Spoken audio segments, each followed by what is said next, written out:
Rebonjour, donc je vais corriger encore la question 4 de la même série sur la réflexion d'un miroir plan. Alors la question 4, c'est qu'est-ce qu'il dit? Il dit un individu prenant place à bord d'une automobile s'intéresse à la longueur de la façade d'une maison qu'il désire acheter. Alors une idée brillante lui permet d'effectuer son calcul. Il dispose son automobile dos à la maison, de façon à ce que la façade de la maison occupe entièrement son rétroviseur.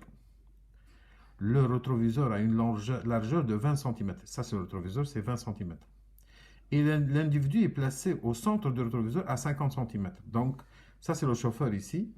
Il est à 50 cm de son rétroviseur. Donc, on va considérer ça, c'est le rétroviseur d'une largeur de 20 cm. Donc, 0,2 m. Ça, c'est le miroir. Alors, le rétroviseur a une largeur de 20 cm et l'individu est placé au centre du rétroviseur à 50 cm de ce dernier. L'individu estime que sa position est à 20 mètres du devant de la maison. Donc, il considère que lui, la distance qui sépare le chauffeur à la façade de la maison, c'est 20 mètres. Donc, ça, c'est 20 mètres pour lui. Donc, ce qui reste ici, le chauffeur miroir, c'est 50.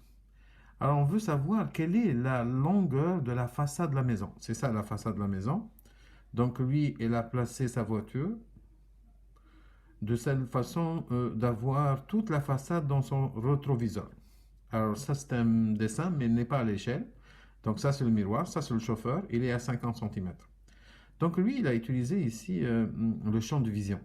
Alors, il a mis toute la façade dans son champ de vision. De telle façon, il voit tout ici. Alors, comme on l'a vu, comment la technique pour tracer le champ de vision.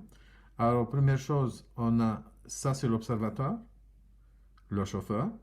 On va chercher son image, c'est C'. Elle est symétrique. Donc, l'image de C du chauffeur est symétrique, elle est symétrique au miroir. Donc, ça, c'est 0,5 m. Donc, on va trouver 0,5 m. Et à partir de l'image de l'observateur, on trace deux droites qui passent par l'extrémité du miroir. Donc on va voir ça. Et on sait que tout ça, c'est la façade. Donc qu'est-ce qu'on a ici? On a deux triangles. Un grand triangle ABC' et un autre petit triangle DEC'. Alors si on utilise les conditions minimales pour les triangles semblables, on trouve que ces deux triangles sont semblables. Le grand triangle ABC' et 2EC' sont semblables, selon la condition AA. Parce que ces deux angles sont égaux, ce sont deux angles correspondants. On a deux droites parallèles, une séquente, donc cet angle et cet angle sont isométriques. Même chose, ces deux angles, ce sont deux angles correspondants, formés par deux droites parallèles, une séquente, donc ils sont isométriques aussi. Ils ont un angle commun. Cet angle est commun pour les deux. Donc, on trouve que tous les angles, parce que pour deux triangles semblables, tous les angles homologues sont isométriques.